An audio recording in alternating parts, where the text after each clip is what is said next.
For centuries, people have debated what the most important battles in history really are. A few battles pop up over and over again, and for good reason.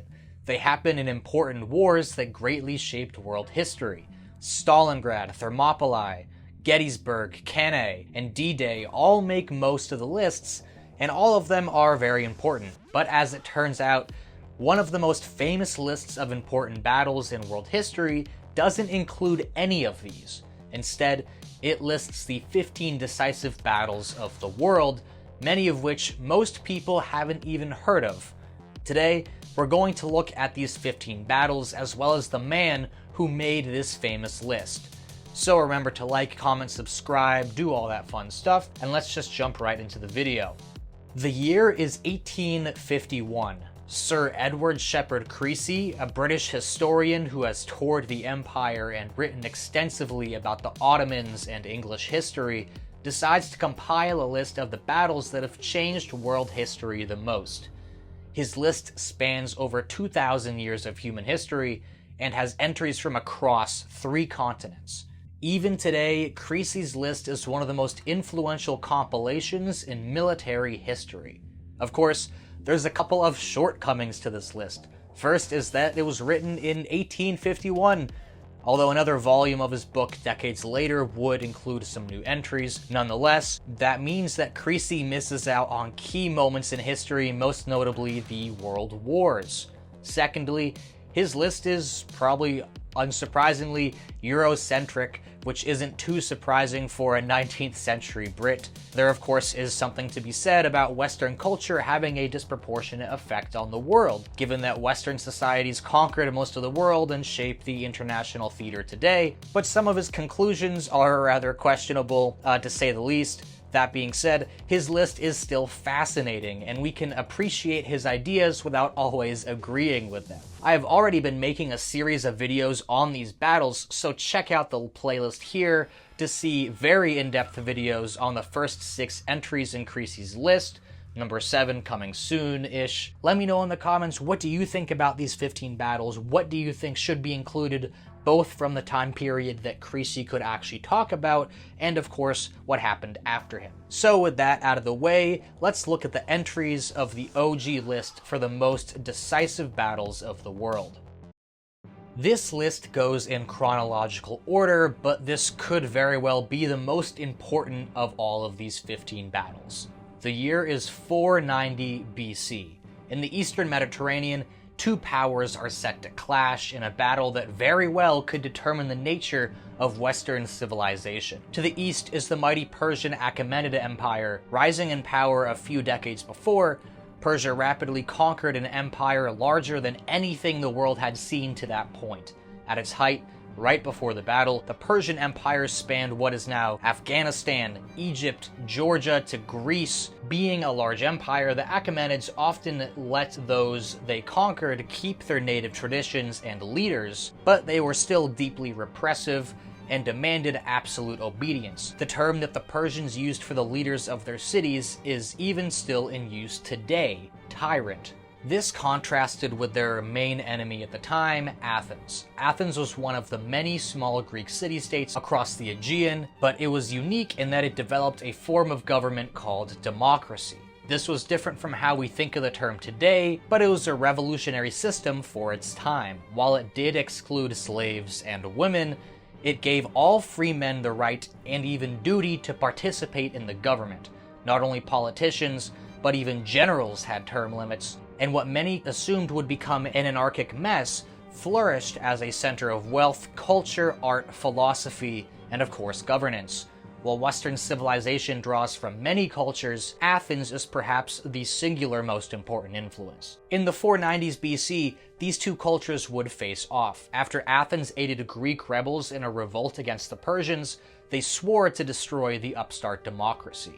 They pushed through Greece, and in 490 BC, they landed at the beach of Marathon, about 20 miles from Athens. But one of the Athenian generals, Miltiades, who had previously worked with the Persians, decided to take the fight to the enemy and attack them before they could fully mobilize. A plain of about 2 miles separated the Persians by the water from a mountain pass which would give them access to the mainland. The Persians are said to have had about 100,000 men at their disposal, although only about 20 to 25,000 were ready for the battle, and none were cavalry. Miltiades arrayed his much smaller force of only 10 to 11,000 in a long line. The center was only 4 ranks deep, but the wings were 8 ranks deep. As he came into the field, the Persian archers unleashed their arrows, and in response, the Greeks charged forward, closing the gap before they could be withered by missiles. The heavily armored Greeks crashed into the lightly armored Persian ranks, and while their center broke, the fortified wings were able to flank and envelop the Persians, forcing them into the sea. But the Persian fleet wasn't done yet, and sailed around the Attica Peninsula to Athens. Exhausted from the battle, the Athenians, still in armor, marched overnight the 26.2 miles back to the city, beating the Persians there and forcing them to retreat from the city without victory. Had the battle gone the other way, it's unlikely that another Greek force could have been able to stand up to the Persians when they were fully mobilized. While the Greeks were successful decades later, the Persians were much weaker by that point, plus all the other Greeks who had fought the Persians in the years before Marathon had easily been defeated. If the Persians won at Marathon, or simply avoided the battle, it's very likely that Athenian civilization would have been radically altered, and with it, the whole of Western civilization. Plus, that march from the beach to the city gave birth to the race that we know today, the Marathon. Decades later, the situation in the Mediterranean had changed. No longer the savior of the Greeks, Athens had begun to develop an empire of its own. In response, Sparta and various other Greek states attacked Athens, starting the Peloponnesian War. But during a pause in the decades-long war, Athens set its sights on a far-flung Spartan ally, the powerful port city of Syracuse. One of the Athenian politicians, Nicias, strongly opposed this operation, and in a bid to scare the others into peace, inflated the size of the Syracusan forces. This only served to make the Athenians dedicate a massive force to overcome them. In 415 BC, the Athenians settled in the Syracusan harbor and began to build a siege wall around the city. Plus, they had taken control of the nearby Epipoli Plateau, giving them the high ground. The city was close to surrender, but word of the incoming Spartans gave the Syracusans immense hope. Coming from behind the Athenians, he attacked their camp, but was repulsed. Still, the incompetent Athenian leadership let him slip away, only to go all the way around the heights and fortifications to link up with the Syracusans and enter the city. The Spartans and Syracusans were eventually able to take the Athenian siege wall as well as the plateau, and divided the invaders' forces across the harbor. Victory seemed assured, but a new Athenian general arrived with a massive reinforcement force and quickly undid many of the Spartan gains. In 413 BC, the Athenians launched an attack across the Epipoli Plateau, sending the enemy packing, while a brave contingent managed to hold firm and reverse the tide. The Peloponnesian League rallied and pushed the Athenians off the cliffs. The straggling forces were picked off the next morning in the plains, and a botched evacuation led to the total destruction and capture of their forces. The Athenians committed so many men to this failed campaign that it really hamstrung them for the rest of the Peloponnesian War. While the massive Athenian force was in Sicily, Sparta was able to invade the Attica Peninsula and burn its crop fields. Athens would eventually lose the war 9 years later, and had they prevailed in Syracuse, this may not have been the case. Further, Athens could have then used Syracuse as a launch point to conquer across the wider Mediterranean, including the rest of Sicily, Carthage, and the nascent Roman Republic. After Athens was stopped from conquering the rest of Greece, Macedon had risen to power and taken the region for itself. Alexander the Great pushed things further and expanded against Persia. In 3 years, he conquered Anatolia, the Levant, and Egypt, and was pushing across Mesopotamia for the finishing blow against Greece's centuries-old enemy. The Persian Emperor Darius III had amassed a massive defensive force to check Alexander in Mesopotamia and preserve his empire. The Greeks moved through the area, vulnerable and without good supply, hoping to find and finish the Persian army before they became too weak. Eventually, the Greeks found them near the city of Arabella and prepared for battle. The Persian army may have been at least double the size of the Greeks, as many as 150,000 men. While they were lightly equipped, they were also joined by scythed chariots, war elephants, and the famous Persian immortals.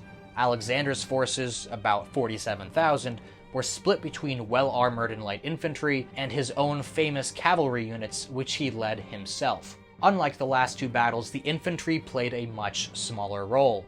The Persian and Greek forces mostly fought on the flanks of the battlefield, as both cavalry forces tried to outmaneuver the other. For a while, the Greek left and Persian right were equally matched, while Darius sent a large contingent of reinforcements to aid them. However, this opened a hole in the line, which Alexander exploited. Quickly charging in, the Greeks threatened the Persian center and almost killed Darius, who fled the battle. The battle seemed won, but the large Persian force fought on. The Persian left attacked the Greek right, and they almost routed them.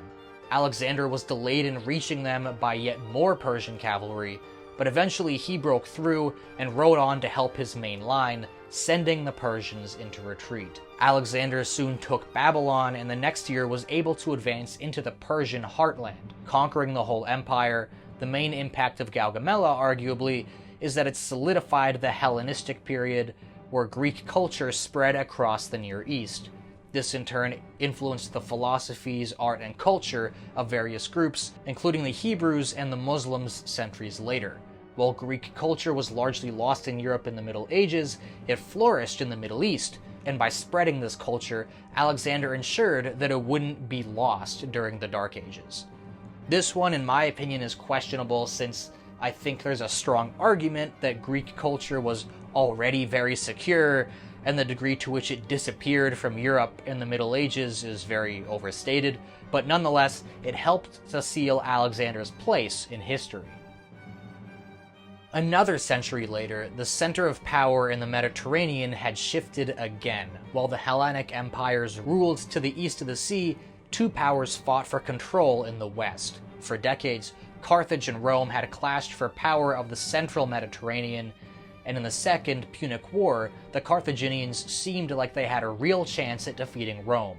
In 218 BC, Hannibal had crossed the Alps and launched a military campaign against Rome that had dealt horrific blows to the young republic. At Trebia, Lake Trasimene, and Cannae, Hannibal had decimated the Roman legions, and while he was temporarily confined to the south of the peninsula, he was running low on men and allies despite his successes. However, he had a serious chance to finish the job.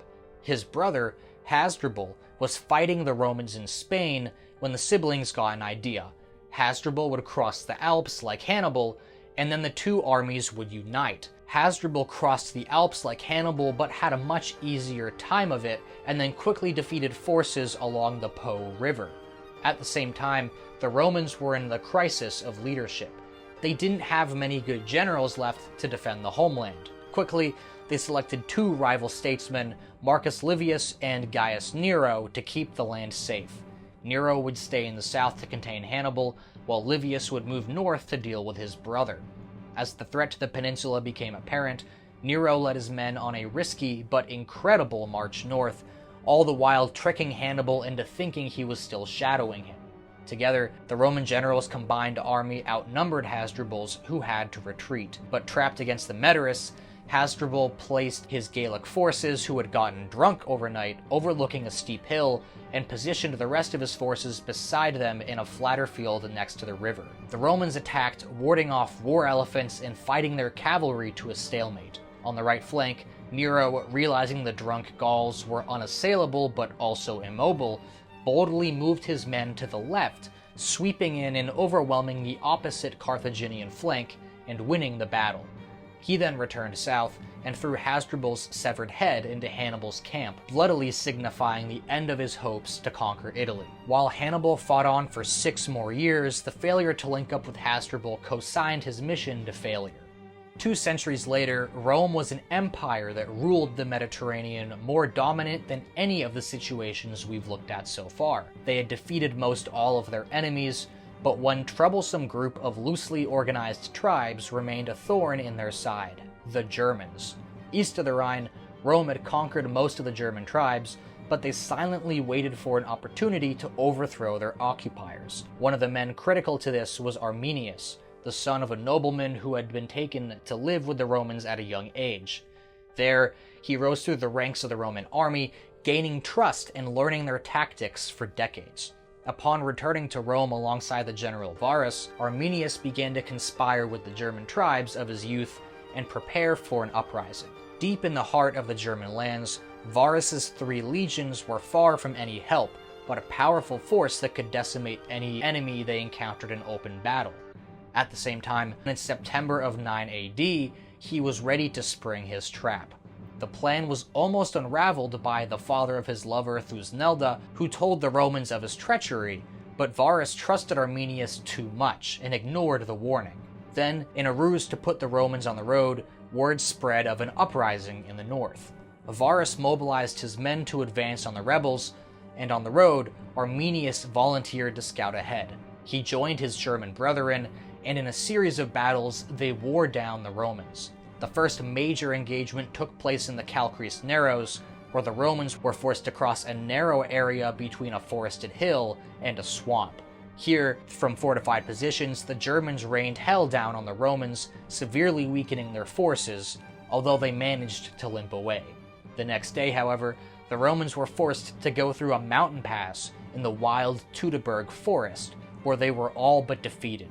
The Romans were incredible fighters in formation, but when they were forced to fight in narrow, wooded areas, they were vulnerable to attack on all sides. Moving slowly through the rough and barricaded terrain, they endured volleys of spears and arrows, and concentrations of German forces on narrow paths at their line. What remained of the Roman force held out another day before being totally destroyed in the swamps around the Ems River. Rather than being captured, Varus ended his own life. The number of Romans killed, around 20,000, was astounding, and precluded the empire from effectively retaking the lost German lands. Various Germanic traditions played a key part in shaping the Western world, especially in the Middle Ages. For example, German social tradition emphasized individual liberty in a way that the Roman and Greek worlds didn't, and their warrior spirit played a major role in replacing the Roman Empire in its waning days. Without the Germans, medieval Europe may have looked very different. As the Roman Empire faded over 400 years later, another major force gathered in the east, the Huns. At this point, the Germans had begun to carve out fiefdoms in European Rome, and the two had a tenuous relationship. The Huns exacerbated this by pushing more and more Germans to migrate to Roman lands, in turn creating more and more German authority in the region. The Huns and Romans had a somewhat decent relationship, but in 451, Attila the Hun invaded the empire after he was denied the hand of a Roman woman he felt he was promised. The Huns wreaked havoc on the lands of Gaul, modern France, and the Romans and Germans, headed by the generals Theodoric and Aetius, checked Attila as he was besieging Orleans and pushed him back to an area near Troyes. After being slowed in his retreat by the River Seine, the Romano-Visigoth coalition caught up with him. Positioning their right flank on a steep hill, the Romans prepared to fight their roughly evenly sized Hunnic force. Attila tried to take the hill, but failed repeatedly, with many men dying. On the other side of the battlefield, the Visigothic king Theodoric led a push against the Hunnic left, routing them and wheeling to attack the center, winning the day. Attila retreated from the field, and the Hunnic push into Rome was over, saving the empire, except this is a bit oversimplified. The next year, Attila invaded Rome again, actually making it farther, all the way to Rome itself, where he negotiated with the Pope and spared the city. In my opinion, this battle is a weak entry on the list. It didn't preserve Rome, it didn't empower the Germans, it didn't even check Attila from invading more successfully the next year, and it was preceded by Attila's failure to take Orleans. He was already in retreat by the time the battle happened. Creasy at the time saw it as a check on an existential threat to the Roman Empire and post-Roman Europe, which may have been populated by Huns or other Tatar groups, more similar to Hungary or the Caspian region. However, I think the migration patterns that formed post-Roman Europe were already solidified by this point, and the Huns weren't even fundamentally opposed to Rome, sometimes even working as allies. All in all, this is a really weak entry, but nonetheless a really interesting period to learn about. After the fall of Rome, there was a handful of powers in the Mediterranean. Arguably the most prolific of these was the Umayyad Caliphate, which had expanded out of the Middle East, across Africa, and into Iberia. In Western Europe, a patchwork of Germanic kingdoms ruled the land, but they were fractious and had yet to consolidate power. While they were warlike and strong fighters, they weren't well unified, although one of these leaders, who would become known as Charles Martel, had consolidated power in Francia. But Charles's neighbor to the west, Odo, played middleman between the Umayyads and the Franks, often working with the former to remain autonomous from the latter. This all changed in 730 AD when Odo's ally by matrimony, a Berber in the Pyrenees, rebelled against the Caliphate. The rebellion was swiftly crushed, but his perceived support of the effort made him a target for the Al-Andalusian governor Al-Ghafiqi, who launched a large-scale raid to the east. Odo's lands were ravaged and his army destroyed, forcing him to go to Charles for aid. Together, they led an army to check the Umayyad raiders between the cities of Tours and Poitiers. Listen to that French. There, they managed to surprise the invaders and force them into a confrontation. For days, the two forces maneuvered and prepared for battle until they faced off along the Creuse River. The Umayyads, with their mounted infantry, tried to use mobility to their advantage, charging and retreating from the Franks to create an opening, while the Europeans held firm in a shield wall, determined to force a decisive battle. The Franks tried to use the terrain to their advantage, using the river and nearby forests to try and shore up their flanks. Eventually, the fighting reached a fever pitch and the Frankish center began to collapse, when word of an attack on the Umayyad camp reached the front lines. The Umayyads retreated to defend their families, and in the chaos, their general was killed, winning the day for the Germanics. Overnight, the Umayyads fled, and Charles came away more powerful than ever. This battle is heavily mythologized as the battle that saved Europe from Muslim conquest, and understandably so. However, it's almost certainly just not the case. Like the previous battle, the invaders, in this case the Umayyads, continued to raid into Francia and Aquitaine after the battle, even deeper into Europe than before. Further, the force that was defeated at Tours was a raid, not an invasion force. That's not to say that the battle was meaningless though, as raiding was usually the first step in the process of conquest for the Umayyads. Had Tours, along with battles before and after, been victories for the Umayyads, it is possible that Francia could have come under Muslim control, although given internal revolts in the Caliphate, their expansion wouldn't have gone to the rest of Europe, and a lot of it may have been quickly reversed. I haven't made videos on this or the subsequent battles, so my summaries will be a bit less in-depth here and less informed, but I'll still go over the basics.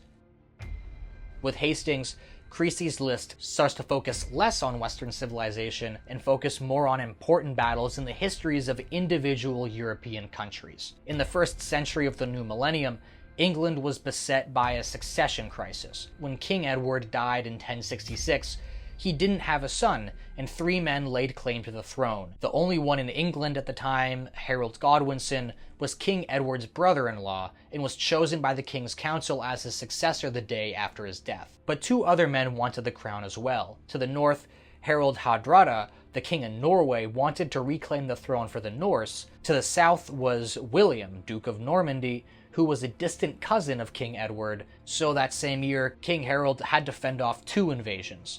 First came Hardrada from the north, who the king defeated at the Battle of Stamford Bridge on September 25th. But 3 days later, William landed in the south of England with a force of about 10,000 men, including formidable archers and mounted knights.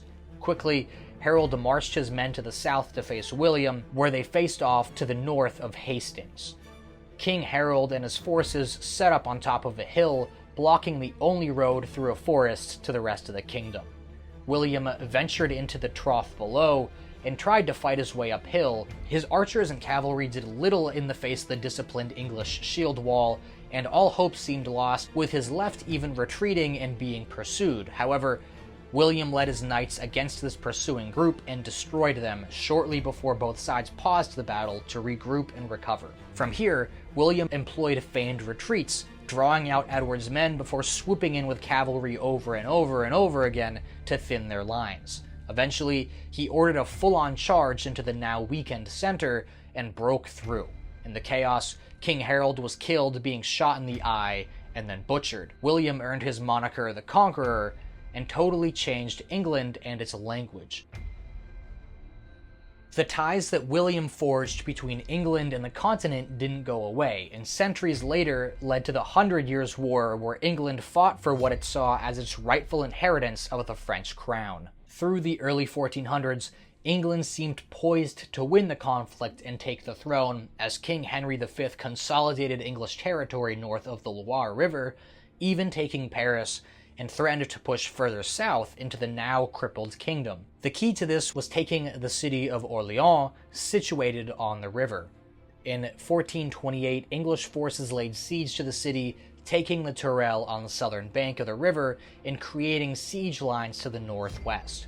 The siege wasn't complete, and faster-moving supplies and reinforcements were able to come and go, but after a disastrous attempt to take English supplies, the French were desperate. At the same time, a peasant girl named Joan of Arc claimed she was having visions from God, telling her to liberate the city and reinstall the rightful French king. After some vetting, Joan of Arc was given weapons, plate armor, and horses, and with the full weight of the French Catholic propaganda machine behind her, gathered reinforcements to save Orleans.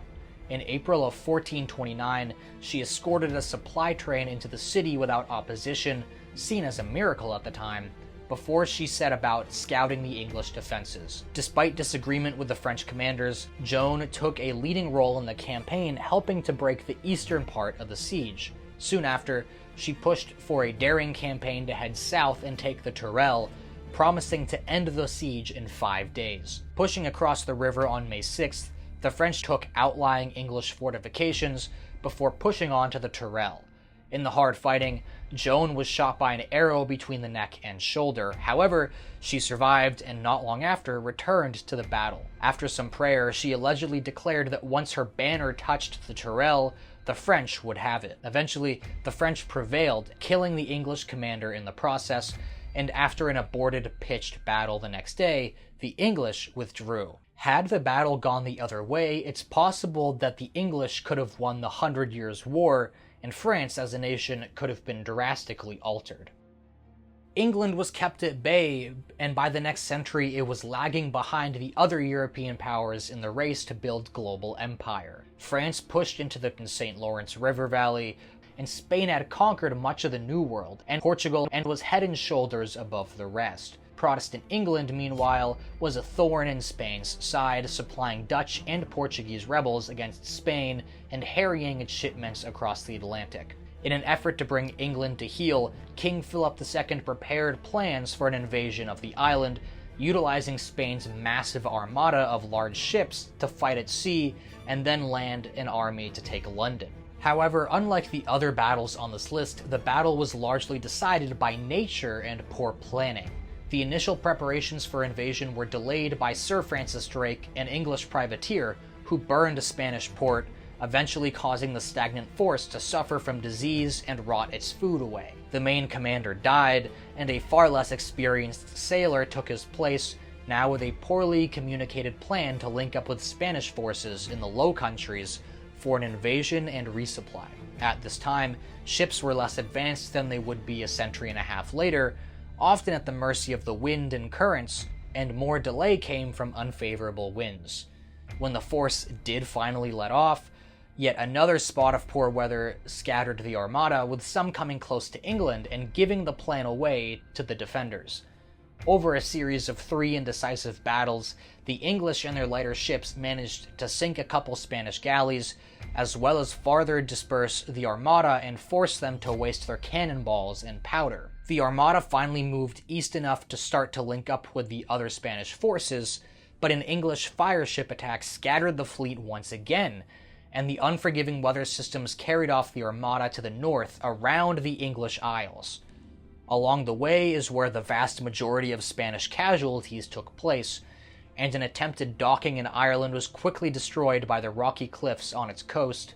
Only a fraction of the force returned to Spain, while England didn't lose a single ship. The 1588 defeat marks the turning point in the balance of power in Europe, seeing the Spanish decline as England rose. For the rest of European history, England and France would be the primary global empires vying for supremacy. But Spanish politics, as well as Europe's balance of power, remained an issue.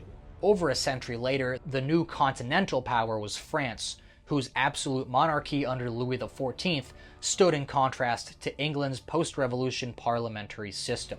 While the last two battles checked England and Spain from becoming too powerful in Europe, now it was time to stop France. In the beginning of the 1700s, Spain's Habsburg king died without an heir, and left his throne to Louis XIV's nephew, who Louis could control.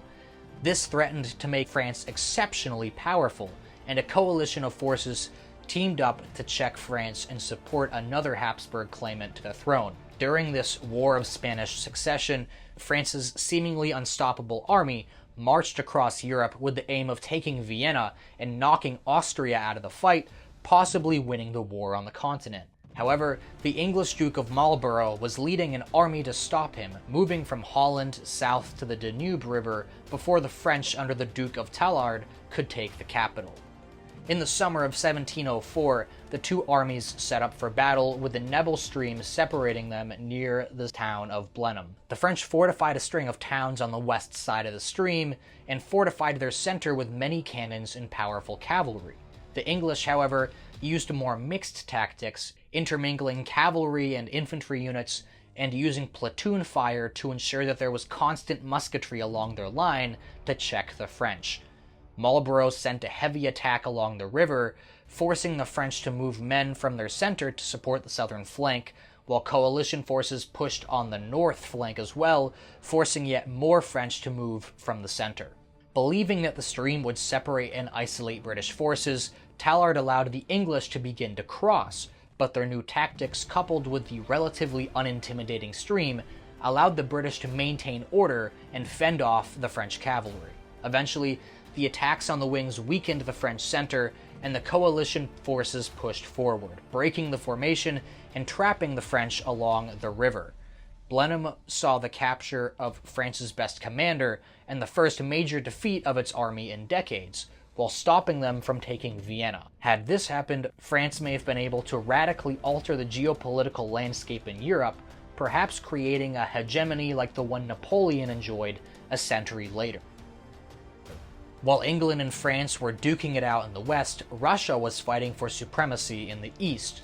Despite its massive size, Russia was not guaranteed its position as a European superpower, and in the early 1700s it was locked in a war with Sweden to decide who the great Eastern power would be. Sweden had one of the most effective armies in Europe, and when Russia, Poland, Saxony, and Denmark all declared war on them, Sweden knocked all but Russia out of the war very quickly. While larger, the Russian army was far less professional, leading to large defeats at their hands early in what became known as the Great Northern War. Plus, the Swedish king, Charles XII, was an excellent military commander.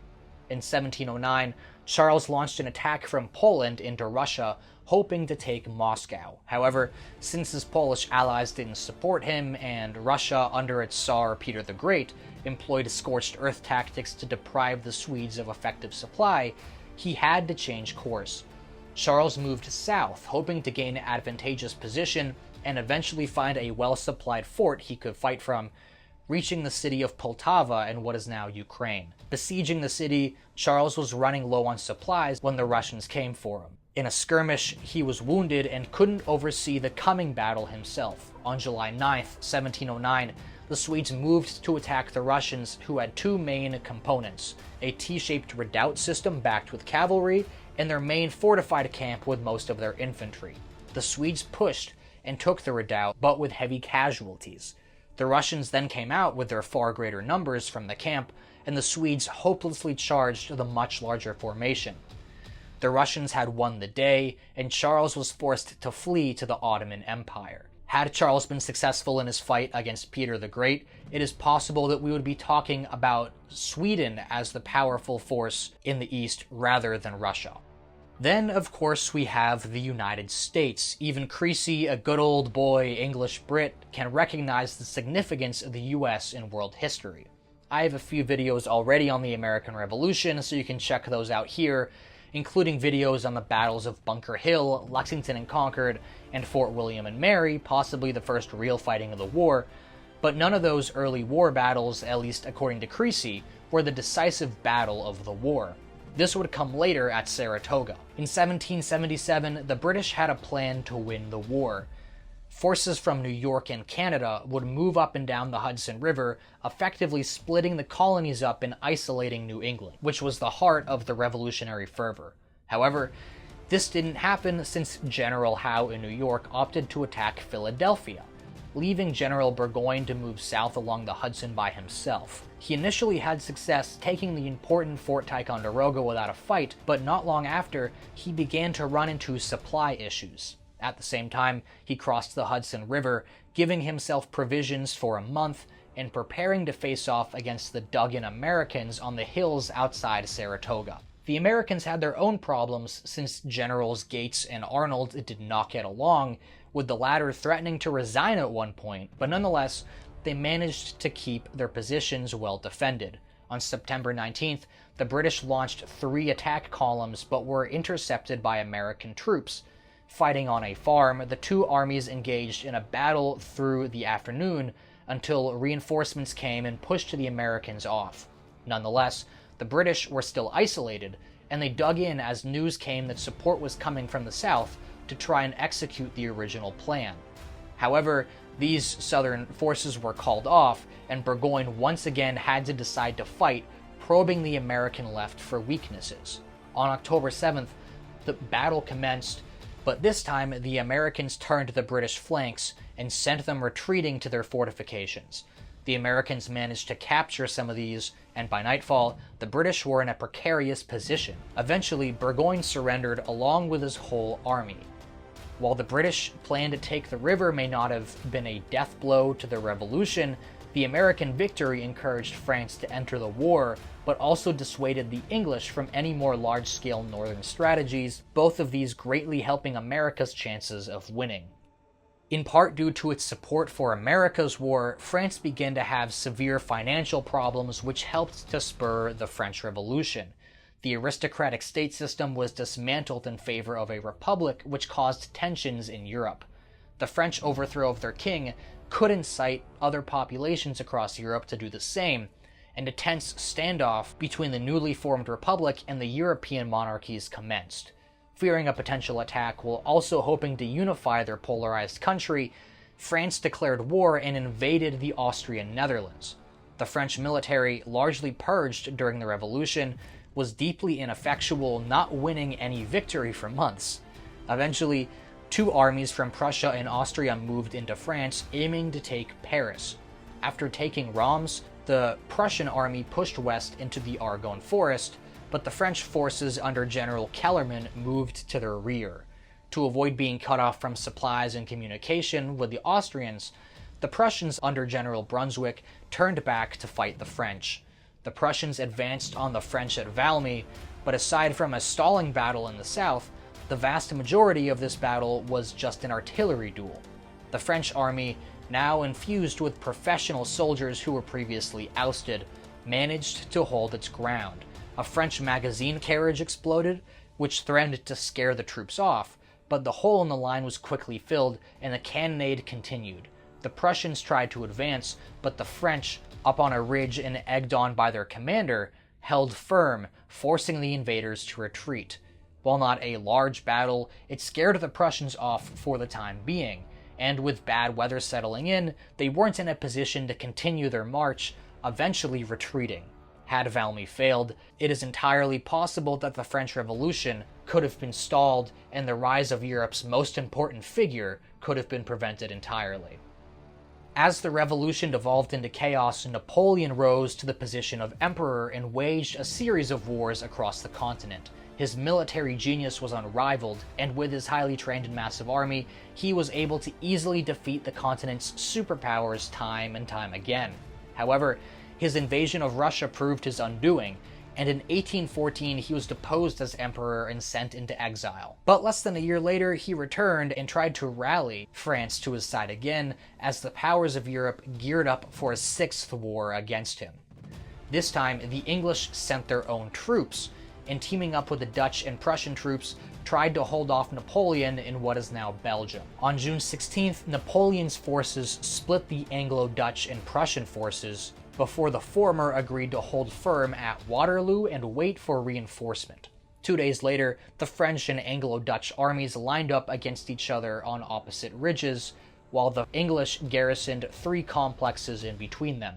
Napoleon waited for the ground to dry from the constant rain, and at 11 a.m. pushed towards the Gaugamela farm to his left, hoping to draw the English reinforcements and weaken its center. However, this didn't work, and he had ordered charges of his center infantry and cavalry, which failed. The Brits responded with their own cavalry charge, which overextended and was decimated, while Napoleon eventually captured the center complex and moved his artillery forward to smash the English center, which was now in squares to ward off cavalry. Just then, Prussian forces started arriving on Napoleon's right flank, and in a last-ditch attempt, he sent his elite Imperial Guard at the English, but they failed and faltered. Napoleon was defeated, and he was forced to retreat, later abdicating and being exiled once again.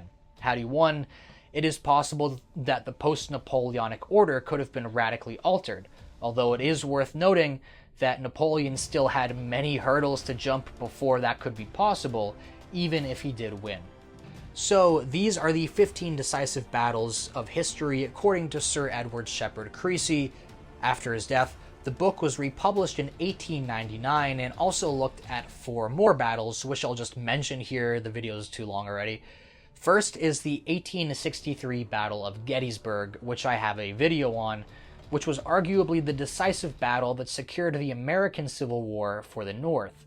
Then there is the Battle of Sedan in 1870, in which the Prussians routed the French, taking Alsace-Lorraine, capturing Napoleon III, and securing the creation of the State of Germany.